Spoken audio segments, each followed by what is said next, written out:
Okay, what just happened there? I didn't understand this. Yeah. Okay, so topic of today is not going to be on the midterm. It might be maybe on the next midterm, who knows. We're going to talk about disk. So basically, how it's stored, a little bit about how it's stored on disk, and how it becomes what we usually deal with, right? This file system that has some abstract notions of file names and file contents and so on. So sort of all the stuff that goes in between there without going into too much of operating systems topics to get some idea of what's really going on. First, I thought I should mention maybe as I made the midterm. So I'm looking at the code at the midterm here. There's something about programming, pointer arithmetic, that sort of thing. Something about knowing about like where stuff is stored, like just understanding your C at a more fundamental level than the syntax. There's something about, what is this? Yeah, there's something fork exec, like this whole command line related thing. There's something malloc related. And there's something to do with libraries. Okay, those are the questions. So maybe that'll help. So that pretty much covers all of the chapters, unfortunately. So it's all free response? Yeah, but all short responses. So it's not like I don't want any essays. It's being based more on the lectures than what's reading itself. The book goes into a heck of a lot more detail about linking than we did here. Yeah, so I think it's a very good idea to read the book. The book is sort of it gives you a second perspective on the same stuff, and so it's much easier to know what's going on if you've heard it twice, sort of with not the same exact material. So we might be doing, in the exam there might be something showing up that I have talked about, but maybe I didn't go into as much detail as you needed. Maybe with someone else it was obvious. So if you read the book, then you sort of, and then you probably get a more exhaustive treatment of it. So, right. So yeah, linking is probably a good thing to understand. Okay. So I was doing. Oh, come on, internet. Again. Okay. I was doing a little bit of this whole file input output last time, but we didn't go into really what's going on in the under the covers. So that is the topic of the day. I'm gonna need a Linux machine to talk to, so to plug in here.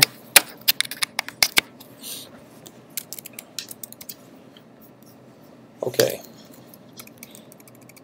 So let's see.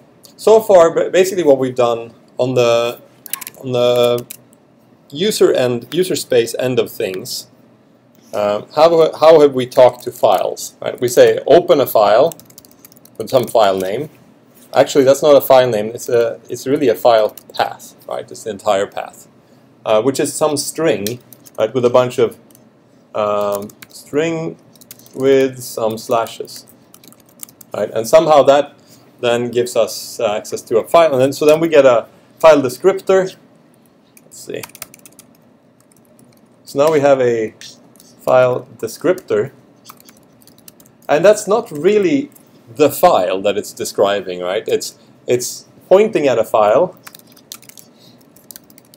and then it says something about how far into the file have we read so far, right? So it's more like an ongoing session of reading this file as a file descriptor. Okay, so I think that's pretty much all we've done with files, right? What's really relevant. But how does it work on the disk? You got a little bit of disk treatment, I suppose, in 261. No? No discussion of disks. Okay, so we'll take a very brief look at the data on disk. It doesn't look like that at all. Right? Disks don't know, they have no concept whatsoever of file names. Such things don't exist on disk. Disk is more similar to RAM. in the sense that there's just a bunch of bytes, and you do whatever you want with them.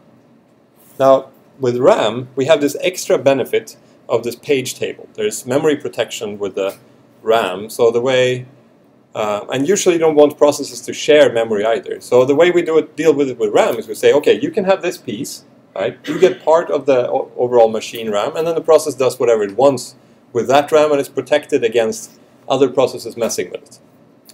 But with disk, it's a little different, right? There we usually want to share files with other programs. So you might save something and then another program reads it and so on. So it's more of a shared space. And there's also no hardware page protection-like mechanism. So there's no way to say, oh, this part of the disk belongs to this program, and just tell the disk to enforce that. Can't do it. The disk, all it knows is, okay, so let's see. So disk interface, it goes like this. There's a read and there's a write, and they all take a block number. Okay? And then out comes a block of data. So that's usually 512 or 4096 bytes. On new disks, it'll be 4K. Okay, that's all you get from your disk. There's some other stuff, but conceptually, this is all you need. You are able to read and write a block of data. So now, how do we get from that weird system into this file system with all these fancy names and so on? So first of all, let's just, since you didn't get this in 261, let's see how the disk works. It goes like this, right? It's called a disk because it's actually, let's see, it needs to be opaque. There. Okay, so I'm making a pile of disks on top of each other. If you open up a hard drive, it will go something like this. There, you imagine a little axis in the middle. All right, so there's a bunch of these platters. In a laptop, there's probably only two. In a server, you might have 3 or 4. I'm not actually sure of the exact number. And then there's an arm that goes. Oh, this weird line thing again. Let's go with straight lines. Okay. And then there's this arm. It has a little. Damn it. Let's see if I can.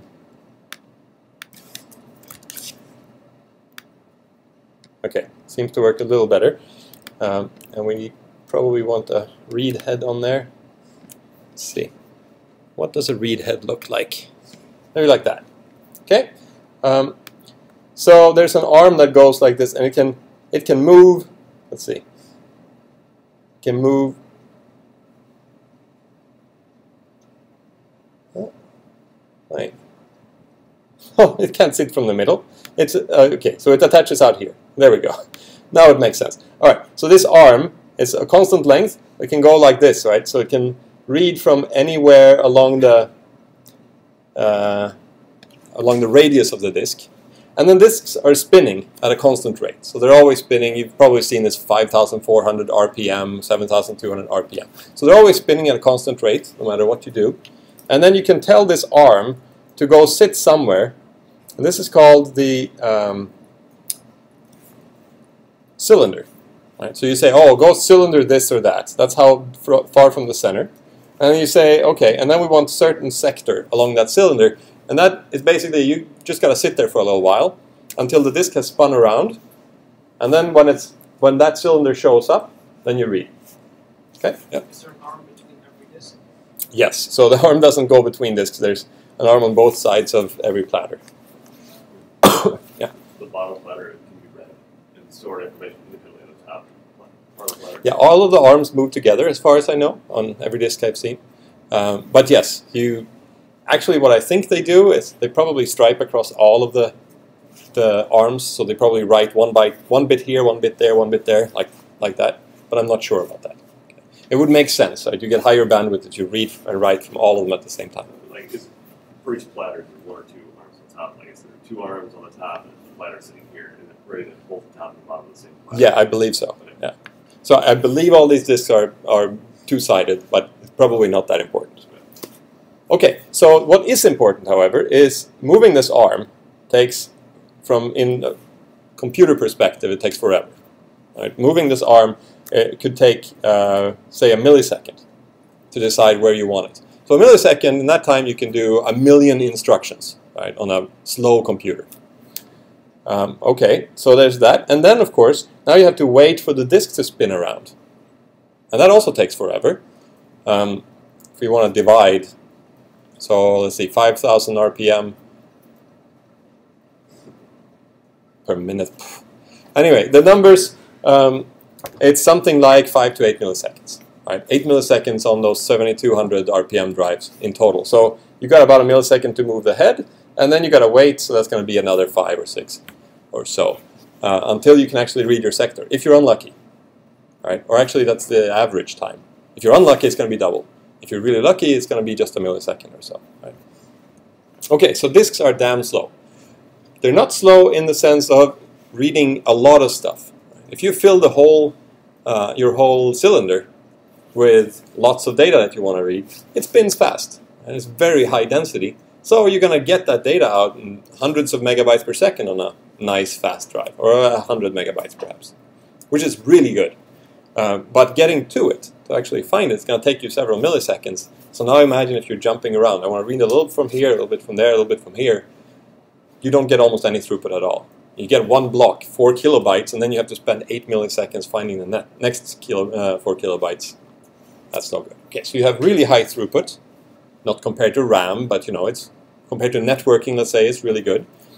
But in terms of latency, it's slow, several milliseconds. If you're on, say, you're running a LAN party, you're gaming, right? Your network is going to be much faster than several milliseconds to send a message across. So that's sort of the comparison here. Whereas the throughput might be much higher than your network could be. RAM is going to beat you in either case.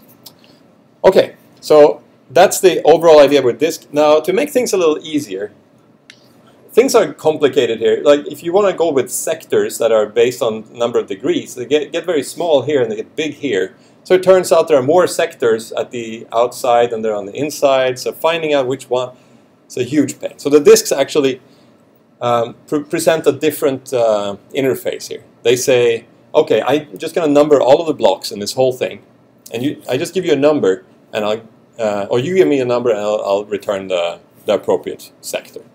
There's some other clever stuff it does. It can also find out when the sector is bad and maybe move data over to another sector. It does some stuff like that. But anyway, the basic API that we have to deal with is we tell it the block number.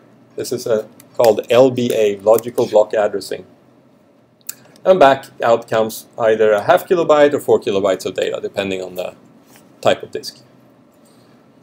Okay, so now that doesn't quite look like what this looks like.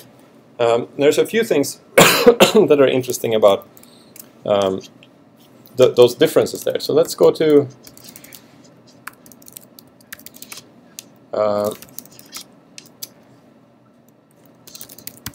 one of my machines. Come on. Oh, please. No, it's just me trying to type too fast. Okay. So if I say mount here, we'll see something more about this file system. If I go ls/ here, what are we really looking at here? This is the file system. Usually it feels like that, right? The file system. There's two kinds of... The file system actually means two things, or three things even. So let's see here. The file system, what is that? Well, we have our root, which is called our root file system, but that's actually the Linux VFS, virtual file system. So what we're looking at here is not a real file system. It doesn't exist on a disk. It's something that that the kernel presents to us to make it look like everything is one big happy family. But they're not necessarily all the same.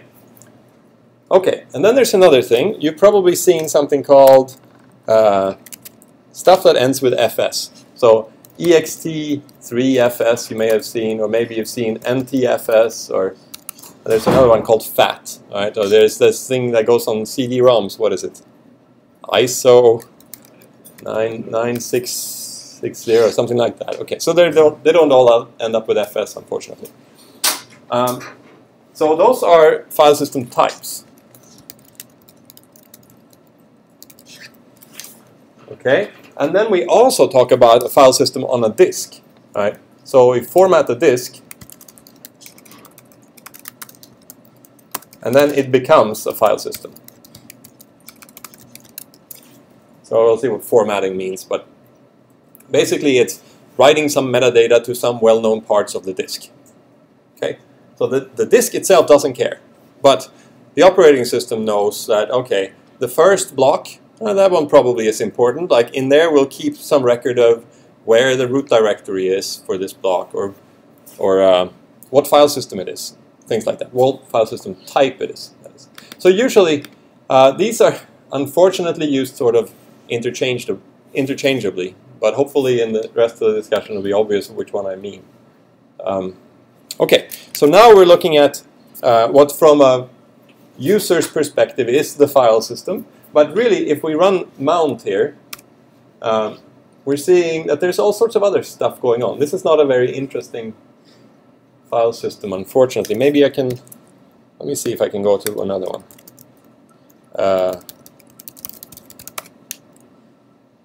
I don't even know how this one works, because this is NetBSD. But anyway, here's, oh yeah, this is a little better. So here we're saying, okay, in all these different locations, in what looks like my file system, I have different things going on. So I have all of these in mount volume 1. There's something that's a ZFS, NFS exported, blah.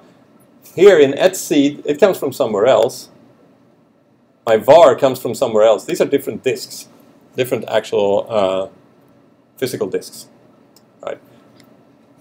Okay, so there's some virtualization going on here. There's a layer of indirection, as we so often encounter.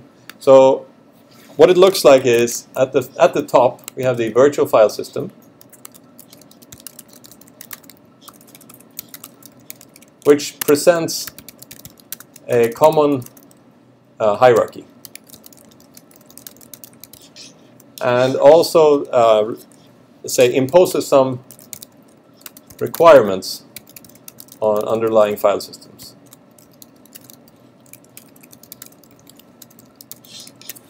Okay, so the virtual file system is what all the programs actually talk to. So you say, oh, give me this path. Full paths only exist within this virtual file system. So if I say, oh, I want something from MNT, volume 1, Jacob, and then the file, the virtual file system is going to look at this path and see, oh, this here, that's that disk. Okay, so it looks in here and sees, oh, not there, in here, and it sees, okay, that prefix, that all comes from that disk. This is not a real disk. It's a very complicated system, this one. It's a file server. But that's where I should find it. Okay, and then, so this has a certain file system. It's ZFS. So now it can ask, so it'll take this, it'll then remove the prefix, let's say find the appropriate file system,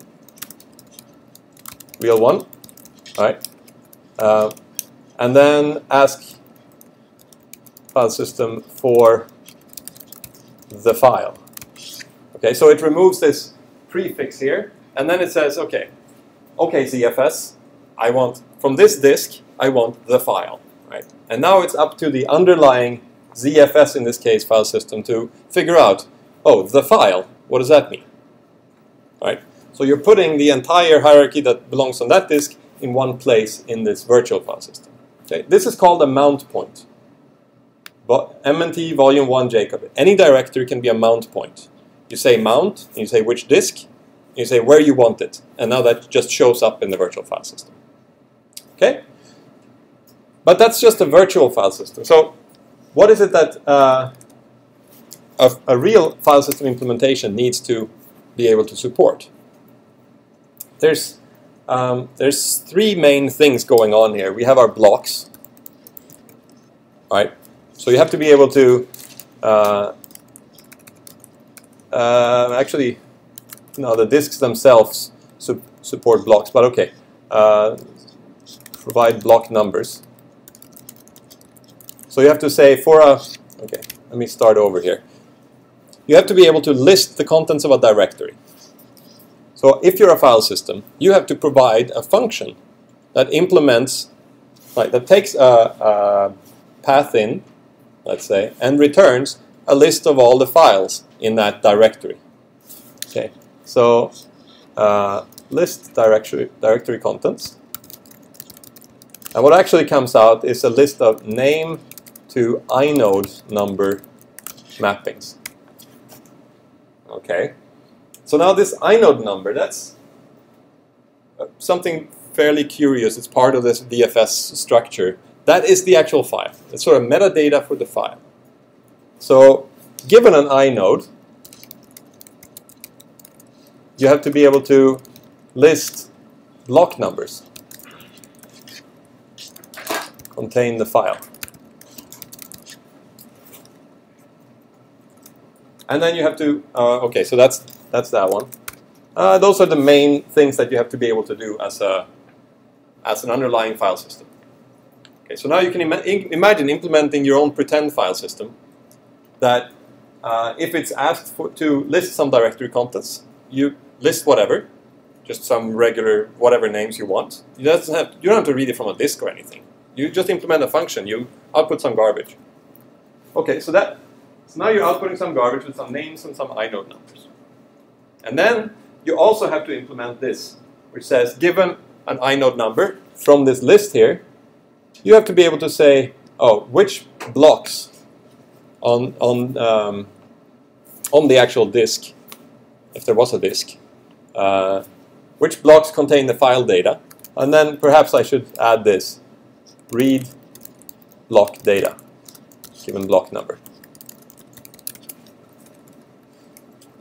Okay, so those are all the things. So now I can implement, if I want, this outputting all the words in the dictionary with some numbers next to it.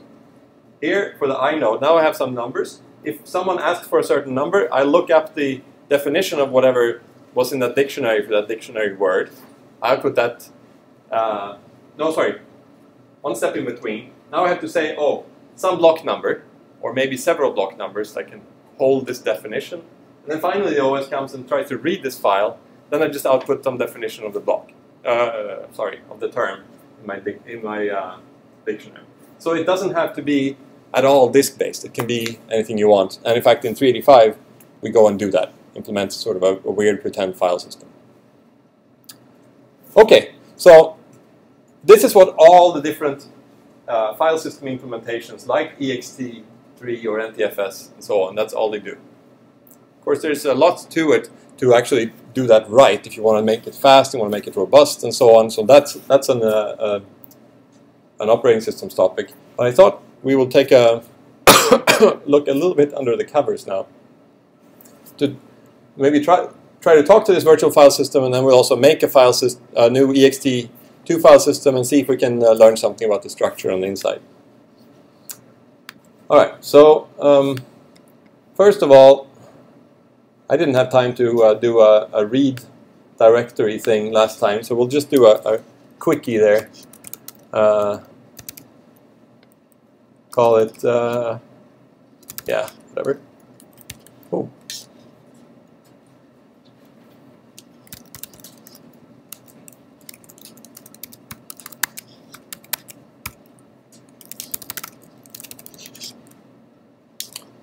My password.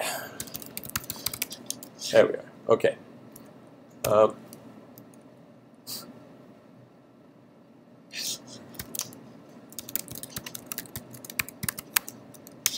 mean, I could just hit enter and it would work too, but why not do it right? In fact, this is being recorded, so I must not embarrass myself. Okay. So, so I had because I don't want to be typing a little too much just now. I will cheat and copy paste in a little bit of code here. Okay, so this is just to read a directory.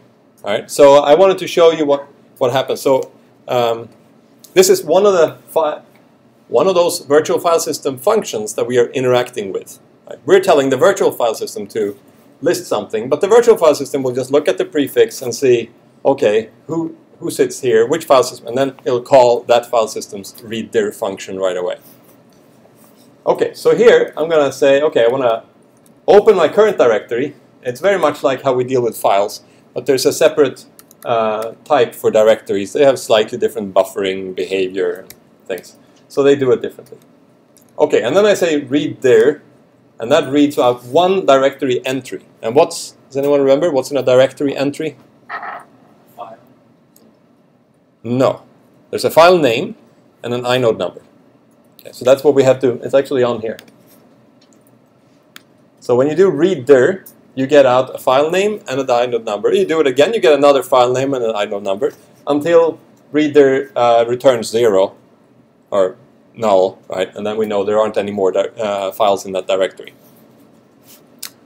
Okay, so we don't actually learn anything about these files except their name and some number that says how we can learn more about it. And then this inode actually holds a lot of metadata about it. Okay, so now I'm just going to print out the inode number and the name.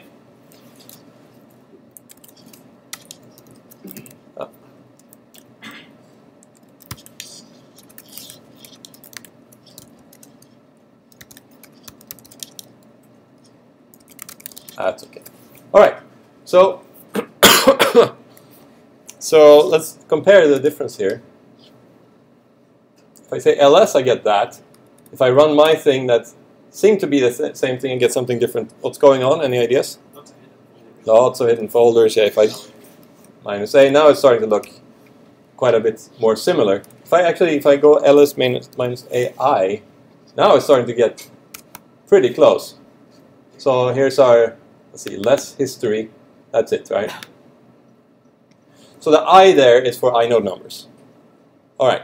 So this doesn't tell us anything more about these files, like how big they are or anything like that. That's not available yet. But at least we have some names. And there's one more curious thing we can do here, which maybe we should try. If I go, I don't know, who's seen ln before? So directories or files, in Unix at least, files don't actually have names. It doesn't work like that. Files only have inode numbers. And then we have some names, but they're sitting there in a directory, which is just a little dictionary. So here, the only way that this file bashrc, or whatever contains bashrc, the only way it has this name is by the fact that this entry exists in this directory. So, yeah. You can do both. So you've probably seen this before. If I do like that, now I see, okay, so this symlink here, it's pointing at bashrc. This is actually another, now if we look under the covers, we see here that the symlink has a different number than the bashrc. That's 26 something, this is 70 something. Okay, so they're actually different files, these two. The file is represented only by this, and here we happen to have some name. Okay, so now what I can do, if I want, is like I can give more than one name to the same file. So if I say ln.bashrc, I call it hardlink this time. Now what do we see? Hardlink's number is the same as bashrc's number. Okay, so there's only one file here, but it happens to have two names. I can put this name in any directory I want, as long as it's on the same disk. Right? Because all this says here is a number, and the number isn't the same across disks. These inode numbers are unique within a disk, but then you might have inode 0 on every disk in your system. So it doesn't mean anything without knowing which disk you're on. Okay? Yeah. So just to make sure I'm following this, it says the inode number corresponds to a block on the disk. No, it corresponds to a file, and a file has a size. It has some permissions. It has a bunch of blocks that contain the actual data of the file, and so on. So then you get from that number to a spot on the disk. Yes, that's the next step. That is the inode structure. Let's see if we can stat this file, see if it works this way. Okay, so here we're reading a little bit more about this file. Right, so I'm saying, so there's the inode number, right, and we have some other things that we can read about the file. That clearly is not there in the directory entry. That's stored in this inode. Okay, so what is an inode really? An inode, so let's see. Okay. So we know what a directory is. Mapping name to inode number. What's an inode? It's a block on disk. Typically it doesn't use more than one block. And so inodes are in well-known locations on the disk. So if you have an inode number, you know how to find it on the disk. If it's number 0, maybe it's the 0th block on the disk, or maybe the first block on the disk. If it's a number 1,000,000, it's going to be some other modulo, this and that, somewhere else. Okay. But it's easy to find it if you have the inode number. Inside of it, we have some metadata. Not the name. Right. The name is only in the directory, but everything else. So it'll be things like the size, permissions, access times, modification times, and then a list of blocks. All right. So this becomes sort of it's I for indirect, I think. So the inode says, okay, this file, the actual contents exist in all these blocks, and those are numbered blocks. If you just take that block, you can go and talk to your disk directly and say, give me block number 17, and it'll say, okay, those 512 bytes, that's this. Right? And there's the contents of the file. If it's that short, if it's a long file, then it's a long list of blocks. What about, can two different files be stored in the same block? No. Well, okay, so it depends on your file system. In the ext family of file systems, you use one block per inode, and then you use, or at least one block per inode, I should say, and then you use at least one block for data. So you don't like share a block. I think in better FS, it works a little bit differently. For small files, they're not represented as block files. It's not all that important. So these blocks are small, right? They're 512 or 4 kilobytes. So if you have very small files, you're actually going to be using up too much space. If you have a 1 byte file, you're going to have all this metadata still. There's no choice. You've got to have all the metadata for every file. And then there's going to be too much space used up for the actual data block as well. 4 kilobytes instead of just the 1 byte. But oh well. Okay. So you can choose this when you're sometimes for some file systems you can choose the block size you want to deal with, and then you might waste less data, but on the other hand, or waste less space. But on the other hand, there's a lot more of these block numbers, right? If you have a large file, you need to get a list of all the block numbers. Storing that list also uses up space. So how you actually deal with storing a very long list of block numbers, there's like a little hierarchy going on, pointers to pointers and blocks all over the place. And that's an OS topic again. We'll skip that for now. Okay, but that's the inode, and that's a very important concept here, because now, look at this. In here, I now have two names for my bash RC. So let's see what happens here. So if I remove my bash RC, let's see what's in it first. A lot of stuff. Good stuff. I don't want to lose this. Right? Let's get rid of it. Okay. So now the other one's still there. I just told the OS to remove that name, right, out of the directory. So the file is still there because there's some other name referring to that same inode. If there wasn't another name referring to it, the OS would garbage collect it now. It would see, okay, there's no one's going to be able to find this inode ever again. Okay, so let's just get rid of it. Would you expect the OS to clear the contents with zeros? Or? No, it doesn't. do that typically. It doesn't also, let's see, yeah, if you with ftrunc you could tell that you want to make a file larger as well, and if you do that, then I suspect it might clear it then. I don't think it'll give you access to read straight from the disk at any point, whatever tricks you pull, unless you're a super user. Okay, so I still have a name there. So now if I can go mv hardlink to .bash rc. So what did this mvd really do? It didn't move a file around. It just changes the name in this directory. It doesn't even look at the inode. Doesn't care. Okay, so now we're back to normal. Okay, but let's try something else. Now if we go ls-l here, our symlink is a symbolic link. It doesn't know about inodes.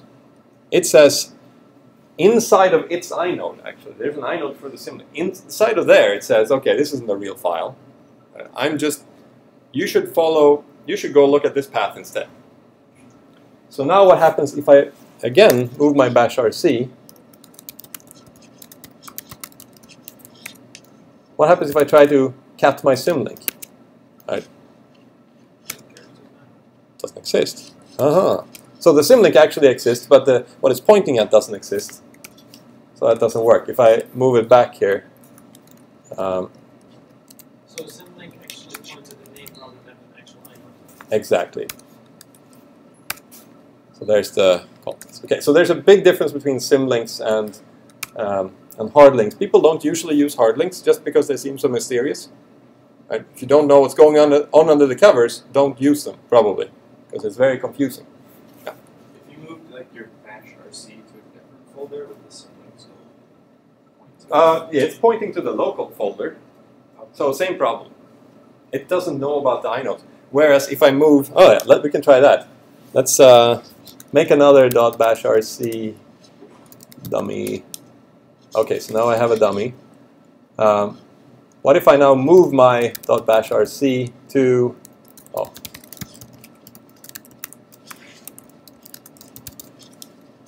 So now it's not in there, right? But it doesn't make any difference.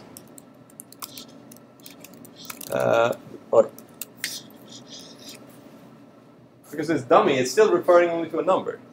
So it doesn't care that the other name went away. There was no relationship between these two names. Whereas for the symlink, yeah, it's a different story. So what was the point of all this? Yes, okay, so the point is, I suppose, these files don't have names. So you can put as many names as you want all over your file system, and it's not going to use any more space. A little bit, okay. So you have a directory entry. It's going to need space for the string and space for the inode number. Okay. But you have a gigabyte size file, and you can put millions of them in your file system. It looks like you have petabytes of data, and it doesn't actually use any space. Okay, so that's one way you can do it. Well, we'll try a couple other neat tricks here. Let's see. So we wanted to look at, let's see, where are we at? Okay. Yes, so let's make a file system. Right. So now I want to, first of all, yeah, I don't have I was going to ask for a volunteer to give me a flash drive that I can format, but I won't. We'll just make a little file, and we put a file system inside the file instead. So there's nice facilities for that. You know, I'm not sure I could get it to work. So if you have a flash drive in there, don't pull it out. Because I haven't tried it. I did try this stuff here. So I'm just going to use DD. I don't know what it stands for. It's like for copying disks, stuff raw from disks. So here I'll say, okay, I want to copy some stuff from dev null. There isn't anything there. There's a bunch of zeros in there. But I'll copy zeros from there. That's fine. Because all I want is zeros anyway. And now I'm going to put that in a file, call it myfs. So the output file is myfs, my input file is dev null. All right. We want to have a block size of 1024. I want to, let's see, what do we do? Oh yeah, this is fun. So I'll seek out, like go a little further actually. Let's go crazy here. Okay, so here I'm saying, I'm going to read, not very much here, I'm just going to read one block. but I'm going to read the first block and then write it 1,000,000 blocks out in my file, my output file. So there isn't going to be anything in the beginning of the file. And then I'll write one block of zeros, 1,000,000 blocks out. So there's going to be a gigabyte-sized file here. Okay, so there's that. And here's a very large file. But it actually doesn't use any space. It uses 2 blocks of space here. It uses one for the inode, which lists, okay, there's one block, at this offset, 1,000,000 blocks out. There's one block of data here, right? And it's that one over there. Okay, we'll see. Maybe we won't talk directly to that one. We'll see. Anyway, so we have this is my pretend disk now. That's going to format it. If I format it, it's actually going to use up all that space. So I'll make a smaller one for now. Okay, there's a smaller one. So now let's format it. Anyone? MKFS, EXT, let's make it EXT2, and MyFS. Okay, that's fine. It's saying this is not actually a disk. Is that all right? It's all right for now. Okay, so we'll just format the file. Okay, so now we've formatted our file. So there's, now all of those blocks are used, but it's not much, it's just a megabyte. So now we want to mount it. So I'll make a directory and I'll mount it on there. I'll say mount. I probably have to tell it which type, I'm not sure. MyFS, and I'll put it on this mount point. Yeah, that makes sense. Password. Okay. And so if that was a regular file, that would have worked. As a regular disk, that would have worked. And I have to say like this if it's a file. Okay, so now what's in there? Nothing. Well, this is just something that the ext2 is a pretend thing again.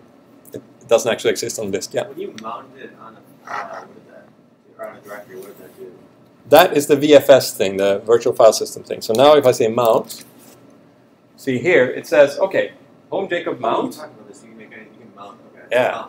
So now I have a file system of type ext2 living inside of that file, MyFS. And I'm just saying, okay, if anyone tries to access anything with this prefix here, well, then you should talk to ext2 and refer to this pretend disk here. Okay, so let's put some stuff in there. This will feel familiar, so stuff, touch, more stuff. Okay, so now we have, when you touch something, it doesn't actually add any data in there, it just creates an inode for it, but it's a 0 size. But I want another one full of stuff. Okay, so now we have one with a data block as well. So that one should have a size, 16 bytes. Okay, so we've put some stuff in our file system. Let's just get rid of it now.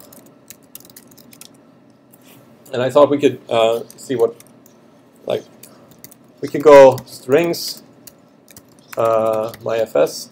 Strings just reads through a binary, and it looks for things that look like a string. So there's some stuff in there. Yeah, that's some names, and this is the data that we put in there, right? So it's clearly in that file. Now there's a really neat thing I thought we could try out. Well, yeah, so it's called debugfs. This is a user space implementation of the file system. So it doesn't go through the kernel. Usually everything goes through the kernel. But here we can play with it a little bit more. So if I say ls here, it'll tell me the inodes for, these are inodes, here, inode numbers, for the various files. So we can get, for number 14, let's say, I can do, actually let's do a, yeah. This is about the whole file system. You say, oh, there's 1,000 blocks. Remember, that's what we made. Each block is size 1024. Okay, and what do we have more? Some types and things. Okay, so that's sitting in the very first block of this file. There's some data saying what kind of file system is this. How come there's like 128 items? Let's see, what?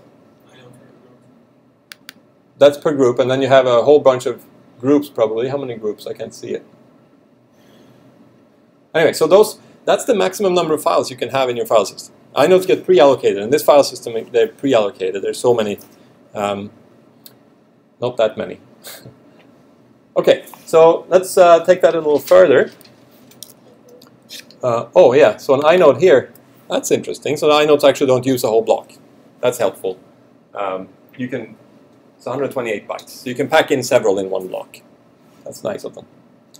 Okay, so let's see if we can do something more here. So I'll say stat, what was it? Full of stuff. Oh yeah, so we've seen this one before, but we have an inode number, 14. So now, let's see, what was it? I think I have a, oh yeah, log dump. Is that it? No. What is it then? Is it inode info something? Let's see. We want to output the contents of the inode here. I don't remember how you do it. Show inode info, that looks good. 14. Oh, okay. Is this what we just saw? Yes. Stat? Okay, so I wasn't paying attention because usually when you run stat, you don't get this little thing. It just talks about this other stuff. The blocks, there's a count of, it says, oh, at offset 0 in my file, there's a block of some data. It's block number 39. So now we should be able to go and look at block number 39 in this file and actually find this, whatever I typed in there. So let's try that. I'll quit this debug.fs. 39, right? So we'll go dd input file myfs output file stuff and then what is it? Skip to 39. Oh, we need to tell it the block size. 2024. Oh. Call it out. Alright, so we copied way more than I thought. I just want to copy one block. There we go. Alright, so I copied 2024 bytes out. Let's see what's in there. There it is. Alright, so that's sort of all the pieces. Now, I wanted to do one more thing, since we have a couple more minutes. Let's mount this again. So that was a 1 megabyte file, all right? So let's just make a very large file in there.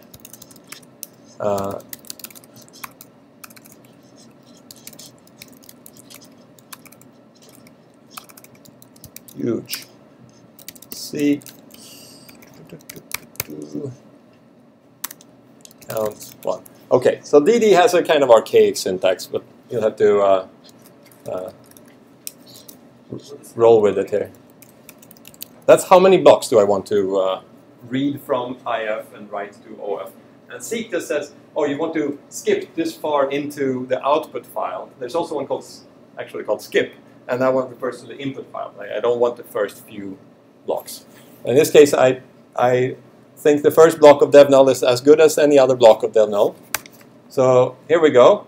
I copied 0 bytes. Anyway, we should have a very large file.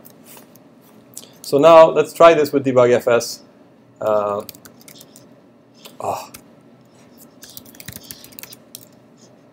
you copied into this file system that you just made, right? I didn't copy anything. I was in the file system and I created a new file with DD. You can do stuff with DD that don't seem like normal. So that's one non-normal thing I did here. I made this huge file that actually doesn't use many blocks. So I just want to take a close look at that. MyFS. I unmounted it, didn't I? No, I didn't. I don't think it's a good idea to be playing with the file at the same time as it's mounted. There can be confusion. Okay, so now debug.fs, myfs. Which one is it? Ah, number 15. Stat 15. Yeah, and it expects a file name if you go like that for an inode. Ah. Oh, that's dull. Okay, so here it specifies the size, so I guess it works still, but it would have been more fun with a block in there. Maybe we can.